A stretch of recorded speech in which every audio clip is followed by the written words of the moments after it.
Hello students, welcome to your second PUC biology, and this is second class of the chapter human reproductive system. In our previous chapter we discussed about reproduction and it is related importance, and the reproduction chapter especially we are discussing the human reproduction chapter. In human being, the actual human beings is which type reproduction? Sexual type reproduction, we know it. Sexual type reproduction, it is not asexual, it is a sexual and viviparous, means birth giving animals, right? So the human reproduction category, there are two sexes, one male reproductive male sex, another one is female reproductive system, that is the female sex. So students, what contained in the male reproductive system, and it is its structures, its parts, its labeling, its functions are to be continued in this class, right? What yes, so especially the male reproductive system. So what you have to do in your notebooks, first make this heading, yes, male reproductive system at heading ಮಾಡ್ರಿ ಈ ನಮನ. Then it is divided into paired of testes. Male reproductive ಸಿಸ್ಟಮ್ನಲ್ಲಿ ನಿಮಗೆ ಏನೇನು ಸಿಗ್ತಾವ ಅಂದ್ರೆ paired of testes, accessory ducts, accessory gland and external genitalia, that is the penis. Okay, so students, are the paired testes, paired duct, accessory duct, accessory gland, external genitalia are the content, okay, are the content of male reproductive systems. Okay, testes are the basic or reproductive organ of the male, that is the testes. ಅವು ಎಷ್ಟಿದಾವ ಅಂದ್ರೆ ಎರಡು. Peer means ಜೋಡಿ, ಎಷ್ಟವ್ರಿ? ಎರಡು. Testis ಎಷ್ಟವ? ಎರಡು. Accessory ಅಂದ್ರೆ ಏನ್ರಿ? Accessory means ಜೊತೆ. ಅಲ್ಲಿ ಶಬ್ದ ಏನು ಬರ್ದನಲ್ಲ, ಎಕ್ಸೆಸರಿ ಅಂತ. ಎಕ್ಸೆಸರಿ ಅಂದ್ರೆ ಏನು? ಜೊತೆ. ಆ ಟೆಸ್ಟಿಸ್ ಜೊತೆ ಏನಿದೆ? ಕೆಲವು ಡಕ್ಟ್ಸ್ ಇವೆ. What you mean duct? Duct means pipe. In our language it is pipe, it's a tube which carries something to somewhere. So accessory ಜೊತೆ ಆ ಟೆಸ್ಟೀಸ್ ಜೊತೆ ಏನೋ ಒಂದು ಟ್ಯೂಬ್ಸ್ ಇವ, ಅದಕ್ಕೆ ಹೆಲ್ಪ್ ಮಾಡ್ತೀವಿ. ಆ ಟ್ಯೂಬಿಗೆ ನಾವು ಏನಂತೀವಿ? Accessory duct. ಅದೇ ರೀತಿ ಅಲ್ಲಿ ರೀಪ್ರೊಡಕ್ಟಿವ್ ಸಿಸ್ಟಮ್, ರೀಪ್ರೊಡಕ್ಟಿವ್ ಟ್ರ್ಯಾಕ್ಟ್ ಒಳಗಡೆ ಏನೋ ಗ್ಲ್ಯಾಂಡ್ಸ್ನೂ ಇವ, ಅದ್ರ ಜೊತೆ ಏನೋ ಗ್ಲ್ಯಾಂಡ್ಸ್ನೂ ಇದ್ದೇವೆ. ಆ ಗ್ಲ್ಯಾಂಡ್ಸ್ ಏನೋ ಸೀಕ್ರಿಷನನ್ನು ಮಾಡ್ತಾ ಇದ್ದೇವೆ ಅವು, ರೈಟ್? ಆ ಗ್ಲ್ಯಾಂಡಿಂಗಿ ನಾವು ಏನಂತೀವಿ ಅಂದ್ರೆ accessory gland. I hope you people are got this. Accessory duct, accessory gland ಏನವ? Reproductive system, male reproductive system ಒಳಗೆ ಟೆಸ್ಟೀಸೇ. ಎಸ್, ಟೆಸ್ಟೀಸ್ ಏನು? The major organ of the reproduction, especially male reproduction का ಮೇನ್ ಪಾರ್ಟ್, ಮೇನ್ ಆರ್ಗನ್ ಏನಿದೆ? Testis. ಆ ಟೆಸ್ಟಿಸ್ಗೆ ಜೊತೆ supporting help ಮಾಡ್ಲಕ್ಕೆ ಡಕ್ಟ್ಸ್ ಅವ ಮತ್ತು ಗ್ಲ್ಯಾಂಡ್ಸ್ ಅವ. ಸಾರಿ, ಡಕ್ಟ್ಸ್ ಅವ ಮತ್ತು ಡಕ್ಟ್ಸ್ ಮತ್ತು ಗ್ಲ್ಯಾಂಡ್ಸ್ ಅವ. ಡಕ್ಟ್ ಮತ್ತು ಗ್ಲ್ಯಾಂಡ್ ಅದ್ರ ಜೊತೆ ಇದೆಯಲ್ಲ, ಅದನ್ನು ಸಪೋರ್ಟ್ ಮಾಡ್ತಾ ಇದೆಯಲ್ಲ, ಅದಕ್ಕೆ ನಾವು ಎಕ್ಸೆಸರಿ ಡಕ್ಟ್ಸ್ ಮತ್ತು ಎಕ್ಸೆಸರಿ ಗ್ಲ್ಯಾಂಡ್ ಅಂತೀವಿ, ಹೌದಾ? Next, external genitalia. External means ಎಕ್ಸ್ಟರ್ನಲ್ಲಿ ಮೇಲ್ನಲ್ಲಿ ಏನು ಕಂಡು ಬರ್ತದೆ? ಎಕ್ಸ್ಟರ್ನಲ್ಲಿ ಮೇಲ್ ಒಳಗೆ ರಿಪ್ರೊಡಕ್ಟಿವ್ ಸಿಸ್ಟಮ್ದು ಪಾರ್ಟ್ ಅದು ಏನು ಕಂಡು ಬರ್ತದ? ಅದಕ್ಕಂತಾರೆ external genitalia. And that is what? Penis. That is what? Penis. Okay, ನಾವು ಟೆಸ್ಟೀಸ್ ಸ್ಟ್ರಕ್ಚರ್ ಮುಂದೆ ಇನ್ ಡೀಟೇಲ್ಸ್ನಲ್ಲಿ ಇದೆ, ಅದು ಅಲ್ಲೇ ನೋಡೋಣ. Testes the anatomy. accessory ducts illive nodri. These are the accessory ducts.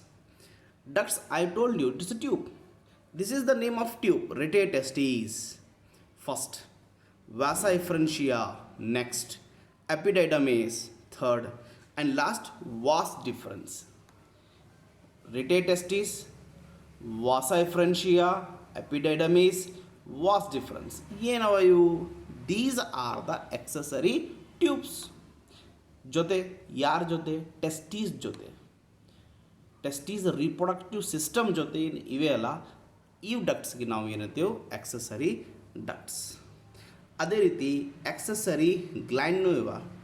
Prostate gland one ಇದೆ. Seminal in pair, that's why 2 is written. Seminal vesicle, then Copper's, which also called bulbourethral gland, that also 2, means it's pair, right? These are the what? Accessory glands. Okay. ಕಣ್ಣಿಗೆ ಕಾಣುವಂತಹ externally male reproductive ಸಿಸ್ಟಮ್ದ part ಏನಿದೆ ಅದು ಯಾವುದು? That is the penis. And the structure of penis will be discussed in the further classes. It means I mean continue, right? So students, first of all you had to write this heading, then next this, and by that you had to write down this.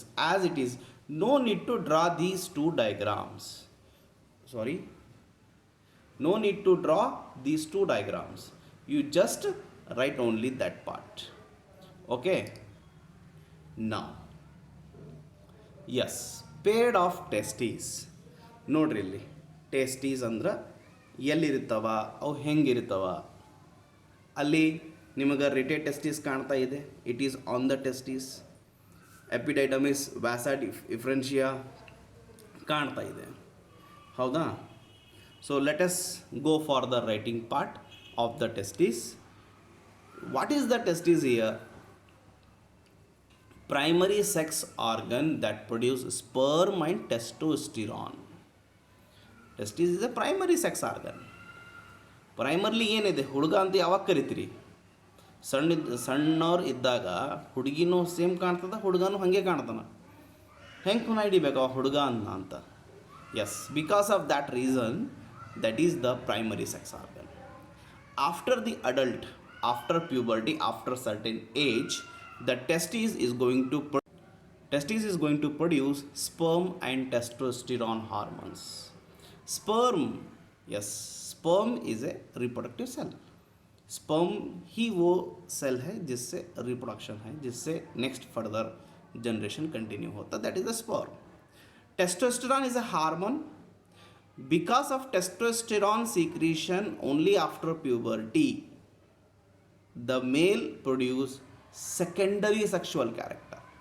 Mail के पास क्या आ जाते हैं? Secondary sexual character आ जाते हैं. ठीक है. Now testis are formed within the abdomen. Yes, it is at the abdomen region. We know abdomen, thorax, limbs, all we know abdomen region में होते हैं. सून आफ्टर द बर्थ आप तक्षण अथवा eight 18 month of the pregnancy they descend into the scrotum or scrotal sac through the what? Inguinal canal. Yes, ಏನರ್ಥ ಇದು? ಏನು ಹೇಳ್ಕೊಳತ್ತ ಇದು ಅಂದ್ರೆ, ಟೆಸ್ಟೀಸ್ ಎಲ್ಲಿರ್ತಾವ, ಎಲ್ಲಿ ಫಾರ್ಮ್ಡ್ ಆಗ್ತಾವ ಅಂದ್ರೆ ಅಬ್ಡಾಮೆನ್ ಒಳಗೆ. Testes R formed in the abdomen. Okay, testes R formed in the abdomen, but soon after the birth ಆದ ತಕ್ಷಣ ಅಥವಾ at the 18 month of the pregnancy, descent means ನಿಕಲ್ ಕರ್ ಆನ. ಡಿಸೆಂಟ್ ಅರ್ಥ ಹೊರಗೆ ಬಂದುಬಿಡೋದು. ಇಟ್ ಮೀನ್ಸ್ ಬಂದುಬಿಡೋದು, ತೆಳಗಡೆ ಬಂದುಬಿಡೋದು, ಹೊರಗೆ ಬಂದುಬಿಡೋದು, descent meaning. So it is a descent into a chamber, a structure, a sac like structure, that is the scrotal or scrotum. Clear? So it means it is an up here, it's on outside the body, hanging at outside the body of the male, right? Now the low temperature 2 to 2.5 degrees Celsius less than the body temperature. The scrotum function is to maintain the lowest temperature of the surrounding the testes compared to the body, that is 2 to 2.5 5 degrees Celsius. Scrotum help for the proper functioning of the testis for the what? Spermatogenesis. ಸ್ಕೋಟಮ್ ಏನು ಮಾಡ್ತಿದೆ ಅಲ್ಲಿ ಅಂದ್ರೆ ಟೆಸ್ಟೀಸ್ಗೆ proper function ಮಾಡಲಿ, testes ಸ್ಪರ್ಮೆಟೋಜೋವಾ ಸರಿಯಾಗಿ ಮಾಡಲಿ ಅಂಬದು ನೋಡ್ಕೊಳ್ಳೋದು ಕೆಲಸ ಯಾರ್ದು? ಸ್ಕೋಟಮ್. ಸ್ಕೋಟಮ್ ಹೆಲ್ದಿ ಇರಲಿ, ಸ್ಕೋಟಮ್ ಒಳ್ಳೆ ಫಂಕ್ಷನ್ ಮಾಡಲಿ ಅಂಬ ನೋಡ್ಕೊಳ್ಳೋದು, ಹೇಳ್ಕೊಳ್ಳೋದು, ಪ್ರೊಡಕ್ಷನ್ ಮಾಡೋದು ಕೆಲಸ ಇರ್ತದೆ ಸ್ಕೋಟಮ್ದು. Right? Next, so students, you have to just write down all these points one by one. I hope you people are got this. ठीक, चलिए आगे बढ़ते हैं. Now look at this. The left side points. Each testis is oval in shape. The shape of the testis is oval. Length, yes, the length is 4.5 centimeter in length. Width is 2 to 3 centimeter is width. Each testis has about 250 testicular lobules. Lobules ಅಂದರೆ ಅದರ ಒಳಗೆ round ಇದ್ದಿರ್ತಾವೆ, ಅದಕ್ಕೆ ಲೋಬ್ಯೂಲ್ಸ್ ಅಂತೀವಿ. ಒಂದು testis ಒಳಗಡೆ 250 lobules ಇವೆ. And each lobule contained about 1 to 3 coiled seminiferous tubules. Don't be confuse, it's very easy. ಏನಂತ ಇದ್ದೀವಿ ನಾವಿಲ್ಲಿ? ಈಚ್ ಟೆಸ್ಟಿಸ್, ಅಲ್ಲಿ ನೋಡ್ರಿ, ಅಲ್ಲಿ ಪಾಯಿಂಟ್ ಇದೆ, you have to focus on your screen. Each testis ಒಳಗಡೆ ಲೋಬ್ಯೂಲ್ಸ್ ಅವ, राउंड स्ट्रक्चर अवे. दिस इज नॉट, ये समझेंगे आप, वरना तो ये राउंड स्ट्रक्चर ये नहीं, ये अलग चीज़ है. ठीक है, इव ಬೇರೆ ಅವ, ಇದಕ್ಕೆ ನೋಡಬೇಡ. Right? Each testis has round structure, that is testicular lobules. ಅವು ಎಷ್ಟು? 250. ಒಂದು ಒಳಗೆ 250 ಅವ, ಒಂದ್ರ ಒಳಗೆ ಒಂದರಲಿಂದ ಮೂರು ಕಾಯಿಲ್ಡ್ ರೌಂಡ್ ಕಾಯಿಲ್ಡ್ ಟ್ಯೂಬ್ಸ್ ಇದೆ. ಆ ಟ್ಯೂಬಿಂದ ಹೆಸರು ಸೆಮಿನಿಫೆರಸ್ tubules. Seminiferous tubule is lined internally with spermatogenic cells. Now you look at this. ಇದು ನೋಡ್ರಿ, ರೆಡ್ ಕಲರ್ ಏನು ಕಾಣ್ತಾ ಇದೆಯಲ್ಲ, ಇದು ರೌಂಡ್ ಇರುತ್ತದೆ. ಈ ನಮ್ನ ಇದೇ ಸೆಮಿನಿಫೆರಸ್ ಟ್ಯೂಬ್ಯೂಲ್ಸ್. ಇಂಥವ ಒಂದರಲಿಂದ ಮೂರು ಎದರೊಳಗವ? ಟೆಸ್ಟಿಕ್ಯುಲರ್ ಲೋಬ್ಯೂಲ್ದಾಗ. ಅಂಥವು ಲೋಬ್ಯೂಲ್ 250 ಲೋಬ್ಯೂಲ್ ಎಲ್ಲವ? ಈಚ್ ಟೆಸ್ಟಿಸ್ ಒಳಗೆ. ಹೌದಾ? It is clear? Then so seminiferous tubules ಇವೆ ನೋಡ್ರಿ. ಎದ್ರೊಳಗೆ? ಲೋಬ್ಯೂಲ್ಸ್ ಒಳಗೆ ಸೆಮಿನಿಫೆರಸ್ ಆ್ಯಂಡ್ ಟ್ಯೂಬ್ಯೂಲ್ಸ್ ಅವ. ಇದ್ರದ್ದು ಫಂಕ್ಷನ್ ಏನು ಅಂದರೆ ಅಲ್ಟಿಮೇಟ್ ಪ್ರೊಡಕ್ಷನ್ ಆಫ್, ಇಲ್ಲಿ ನೋಡ್ರಿ, spermatozoa. The spermatozoa is nothing but sperm production ಆಗೋದು ಎಲ್ಲಿ? ಟೆಸ್ಟಿಸ್ ಒಳಗೆ ಎಲ್ಲಿ? ಲೋಬ್ಯೂಲ್ಸ್ ಒಳಗೆ ಎಲ್ಲಿ? Seminiferous tubules. This is the tubules. ಇದು ಕಂಪ್ಲೀಟ್ ರೌಂಡ್ ಇರುತ್ತದೆ ಈ ನಮ್ನ. ಇದ್ರ ಒಳಗೆ ಪ್ರೊಡಕ್ಷನ್ ಆಗುವ ಅದು ಏನು? Spermatozoa. Is it clear? Then ನೋಡ್ರಿ, spermatogonia or male germ cell. ठीक है, Sertoli cell is nothing but supporting cell. ಅದು ಮುಂದೆ ಹೇಳ್ತೀನಿ ನಾನು ಎಲ್ಲಿ ಬರ್ತದೆ ಅದು. Sertoli cell gives shape nourishing to developing spermatogonia. ಅಲ್ಲೇನು ಸ್ಪರ್ಮೆಟೋಜೋವಾಕ್ಕಿಂತ ಮೊದಲು ಸ್ಪರ್ಮೆಟೈಡ್ ಇರ್ತದೆ, ಸ್ಪರ್ಮೆಟೋಸೈಡ್ ಇರ್ತದೆ. ಇದಕ್ಕೆ ನರಿಶ್ಮೆಂಟ್ ಮಾಡೋದು, ಇದಕ್ಕೆ ಹೆಲ್ಪ್ ಮಾಡೋದು, ಇದಕ್ಕೆ ಶೇಪ್ ಕೊಡೋದು ಕೆಲಸ ಯಾವುದಪ್ಪ ಅಂದ್ರೆ, ಅಲ್ಲಿ ಇನ್ನೊಂದು ಸೆಲ್ ಇವೆ, ಅದ್ರದ್ದು ಹೆಸರು ಸರ್ಟೋಲಿ ಸೆಲ್ ಅಂತಿವೆ. 1 ಮಾರ್ಕ್ಸಿಗೆ ಕೇಳ್ಬೋದು ಎಕ್ಸಾಮ್ದಾಗ. ಅಲ್ಲಿ ಡೆಫಿನೇಷನ್ ಇದೆ, Sertoli cell give shape and nourishment to ಏನು ಡೆವಲಪ್ ಆಕ್ಕೋತಾ ಇದೆಯಲ್ಲ ಅಲ್ಲಿ ಸ್ಪರ್ಮೆಟೋಜೋವಾ, ಅವ್ರಿಗೆ ಏನು ಕೊಡ್ತದ್ದು? ಶೇಪ್ ಮತ್ತು nourishment. That function by what? Sertoli cell.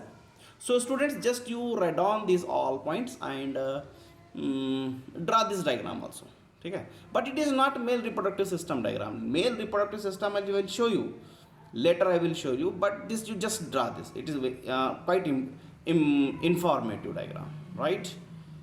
Done. Next, you just write down all those points in your notes. Okay, now so look at this. The region outside the seminiferous tubules, in between two seminiferous tubules, there is a space, that is the interstitial space, right? Interstitial space. ಅದು ಅದ್ರ ಒಳಗೆ ಏನಿರ್ತದೆ ಅಂದ್ರೆ small blood vessels, interstitial cells R leading cells ಆ space ಒಳಗೆ, immunological components cells. Leading cells secret testicular hormones androgens. Yes, this is a one seminiferous tubules. There are, now look at it, this is one seminiferous tubules, this is another, this is another, this is another. The space between these two seminiferous tubules, that space is known as interstitial space between two seminiferous tubules. ಆ space ಒಳಗೆ ಏನಿದೆ, small blood vessel ಇರ್ಬೋದು, interstitial cell ಇರ್ಬೋದು, ಅದಕ್ಕೆ ನಾವು leading cells ಅಂತೀವಿ. Immunological component ಕಂಪೇಟೆಂಟ್ cell ಇರ್ಬೋದು, ಹೌದಾ. ಲೀಡಿಂಗ್ ಸೆಲ್ಸ್ ಏನಿವೆ ಅಲ್ಲ, ಲೀಡಿಂಗ್ ಸೆಲ್ಸ್ ಏನು ಮಾಡ್ತಾವ, Leydig cells present in the space between two seminiferous tubules, and those cells are going to produce an hormone, that is the androgen, which also called testosterone hormone, which make male definitely male. I mean, the male produce secondary sexual character, right? So I think you people are understood. Please write down these points also, and don't write this, don't draw this, right, in your notebook. While in the next class we will be continue the next topic. I hope you people are understood it very well. Thank you very much.